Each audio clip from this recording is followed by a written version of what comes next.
All right, up next is another GMTK Game Jam game. This time it's the Picnic Pals team. Woo, woo, woo, woo. So let's stay over here. So Belinda already told you guys about the theme, which was out of control. So let's start with us and what we did for this game. I'm Ørjan. I'm the programmer of this game. I also did the 3D art and also all the technical art. And the most important role I had in this game was that I voiced the peer in the game. Hello, I'm Megan McCurdy. I worked on the concept art, 3D art, UI design, and I was the voice of Blueberry. Me again. Hello. I did sounds and lemon voice. Hello, I'm Jovi, and for this jam I decided, you know what, let me try to do some 3D art, so I did some 3D art, and I'm the voice of Apple. So we decided to make a local multiplayer game. We discussed the theme for like 2 hours, and then we finally landed on this idea. And the idea is that your 4 fruits, all corresponding to one button on the gamepad, and you yourself can't control your own character, but you can control everyone else. So you can control your friends. But what you can do with your own fruit is that you can open your mouth and eat whatever friends you can like move towards you. So here's like a quick rundown on how to play the game. So I say we just jump right into it. So we're 3 pals who are gonna play. Here, grab some controllers. And off we go. We're only playing 3? Yeah. I'm green. God, I don't know who I am. Oh! Sorry. It's a very stress-inducing game, as you can see. Explain. Oh no. Oh. Yeah! So, let's say you're the green apple. No wait, that's not the that's apple. me. That's the pear. That's the pear. Whoa! Let's say you're green. You can't control yourself, but you can move everyone else. So your goal is to try to shoot someone into your own mouth, or you can try to ruin it for everyone else and try to launch them towards each other. Oh no. Woo! Okay, maybe one more round? Yeah, And then- one more round. Yeah, Yeah. sure. So, Oh, wait. if you have... if you're playing it, it gets very confusing on who you are. Oh no. Oh, who's stuck there? I stuck. Okay, who are you again? I'm Up red. you. Okay, there we go.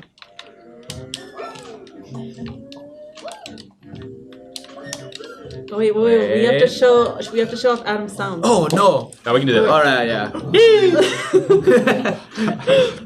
Okay. The glass bottle. And that was Picnic Pals. So now Megan is going to talk about some stuff here. I'm back. So, this was the first little piece of concept art I did for this.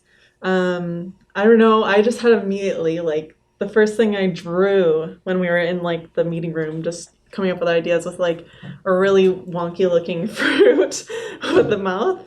And I came up with this, and this really kind of set the tone, I feel like, for the whole game. And that evolved into this, which you can see is like very close to the final product, which I'm super proud of, like all of us for doing that. It's super cool. But this, I always like to start with concept art, even in a jam, because it helps you set a color palette and it gives you an idea of what to make. So you're not stuck there thinking about what to make next. You can just make it and you have like a nice look in the end, usually. Then I moved on to 3D, did the 3D art for the characters. And then I did a lot of UI, including this little like infographic on how to play. I spent a lot of time on UI at this time around and making it look good and easy to understand. So, but it really turned out nice, so I'm super proud of it. Oh, that's And- me. Yes, moving on to Jovi. Hi. So, like I said, this is my first time delving into 3D. So, I use Blender, and one of the classic Blender tutorials is how to make a donut by Blender Guru. So, unfortunately, during that tutorial, he wasn't explaining how to make assets for games. He just wanted to make a rendered picture. So when I first gave the donut to Ørjan, he was like, "Jovi, why is this taking like 15 minutes to import. And then he looked at the vertex count, and you can see why. So a lot of learning this, a lot of the parts where I got stuck was trying to find a good balance of reducing the complexity and still maintaining a good look. Thankfully, it's a small game. I mean, like, it's not really that close up, so I can remove as much as I wanted to.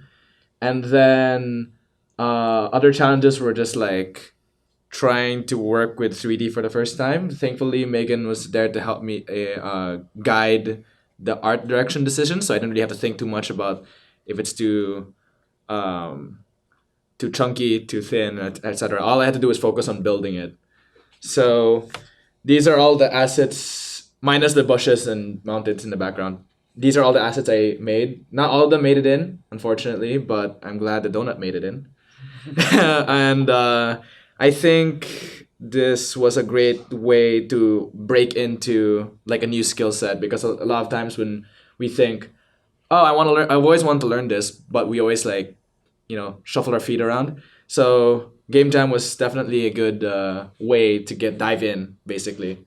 And now I plan on using 3D to help with my concept art. I don't think I'll ever dive into like actual 3D modeling, because I'm not sure if that's up for me. But I think just learning 3D helps a lot in the concept art process. This is the concept art Megan did, and I'm an Unreal Engine developer. So I look at this and I go, okay, Unreal Engine is good for one thing, and that's making really realistic stuff. So if I was to capture this mood in the engine, I had to do some tweaking. And I did quite a bit of tweaking, and what I ended up with was this. And I used a very similar technique in my chick flick game that I already showed here before. It's a basic post-processing material, which looks like this. So basically, it's a normal shader, a normal cell shading effect that I just add in the post-processing. And then I can also select actors or objects that I want to have an outline. So the fruits in this picture, you can see have a white outline, and I can basically select whichever object I want to have the outline. So in this case, I wanted the fruit to stand out, so I gave them a white outline. One downside with using this post-processing effect is that I can't use translucency, which kind of limits particle effects, or at least makes it a bit more challenging to make particle effects. So what I do, since I can't fade things out using translucency, is that I just size things down over time. So here is my smoke puff that I use for when the fruits hit things. I spawn this little particle system with smoke puffs, and since I can't fade it out, I just have them go from 1 in scale to 0 in scale based on the lifetime of the particle. So you can see it spawns in, and then it just sizes down. And you get kind of the same effect if it were to fade out. And also, working in Unreal Engine, one really great thing is blueprints. I'm traditionally a C++ programmer, but when I do game jams, I basically always use blueprints because it's just so quick to iterate. And in this screenshot, you can see the blueprint for the fruits, and all the different fruits inherit from this same class. Wow. And then here is the fruit itself, a mesh. And what's a bit funny is that in the game, it looks like they're rolling around, but under the hood with the physics, they're not actually rolling. What's actually moving is this hockey puck that you can see. If you look at this dark mesh right here, that's the actual physics object of the character. And then I just turn down the friction of that physics object a lot, so it just slides around on the ground. And then I can add like a simple angular and linear damping to it, so it stops. And then for the rotation of the mesh itself, I just get the horizontal velocity of the hockey puck, and then I translate that into a delta rotation that I add to the actual mesh. So none of the fruit are actually rolling. It's just kind of faked with the programming. So yeah, I think that's it, right? We Just talk want about to some go back in sounds. the game and show some Yeah, let's go back in. sounds. Let's go back in and look at some sounds. Okay, yeah. Again, as you can hear, music, pretty cool. This game was a lot of fun to work on. It was very silly, and all of the sounds were a part of that silly theme. If I was to play the game, I can show you everything that has a sound. Who am I? All right, so if I control this blueberry, this was Megan's voice.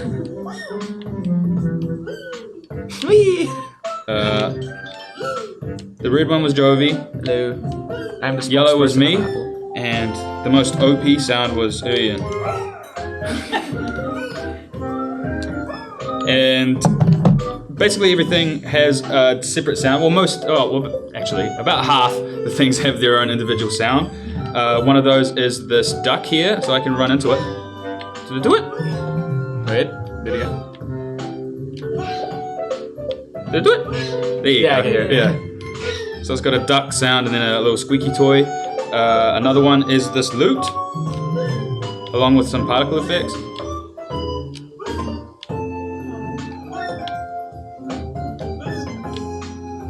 Pretty cool.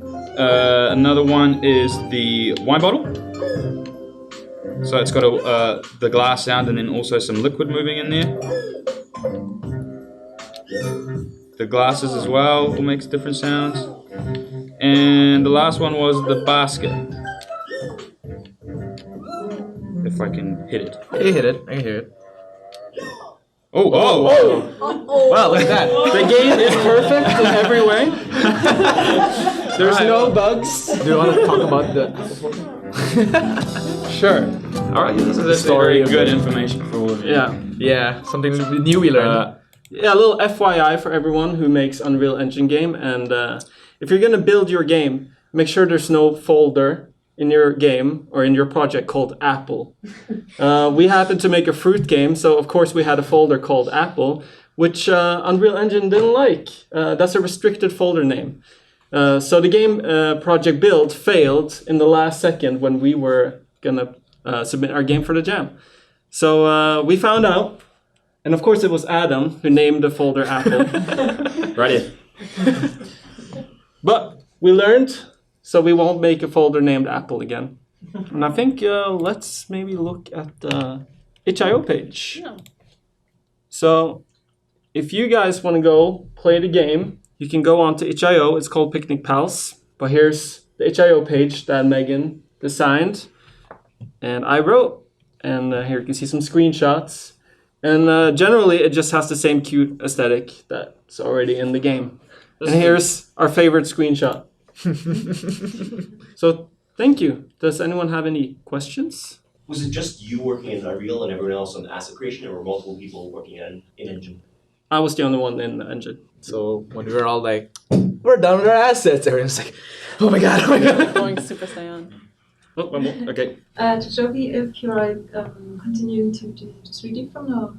Yes, but not really for asset creation. More like, oh, I need a cylindrical shape for a building I'm making. So I just mock it in 3D, then find camera angles for it. That's what I mainly plan on using 3D for. And I started doing that with Billy Bus Step. Maybe next week I'll show that. Question from the chat. Which is your favorite fruits? Obviously apple. I mean, I wanted orange, but they didn't want it in there. Man, this is a really, really tough question. I'm just glad no one's pointed out that blueberry isn't a fruit.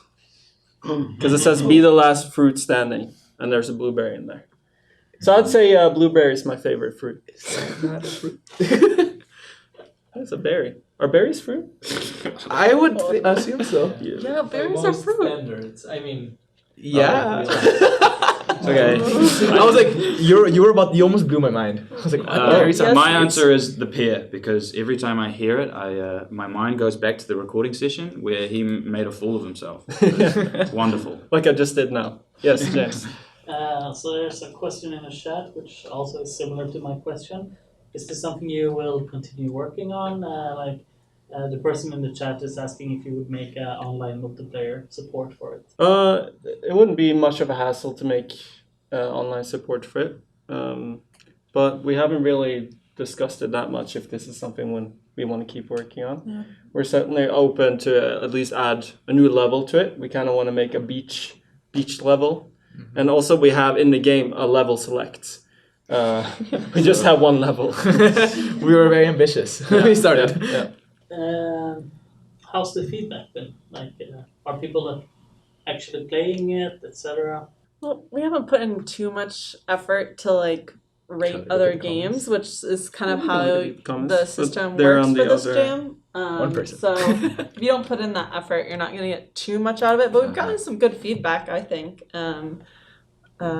Yeah, people tend to like it. The only disadvantage is most people won't have someone to play with, so Yeah. we're not really too like keen on wondering if it'll. Right, and we knew that Yeah, going yeah. into it, that like making this kind of game a local co-op game, that we're probably not going to get a lot of people actually playing it because it's difficult to do. But we're cool with it. And We just had fun. Another That was the whole point of it. interesting little bit is we centered the game around the Xbox controller because of the colors.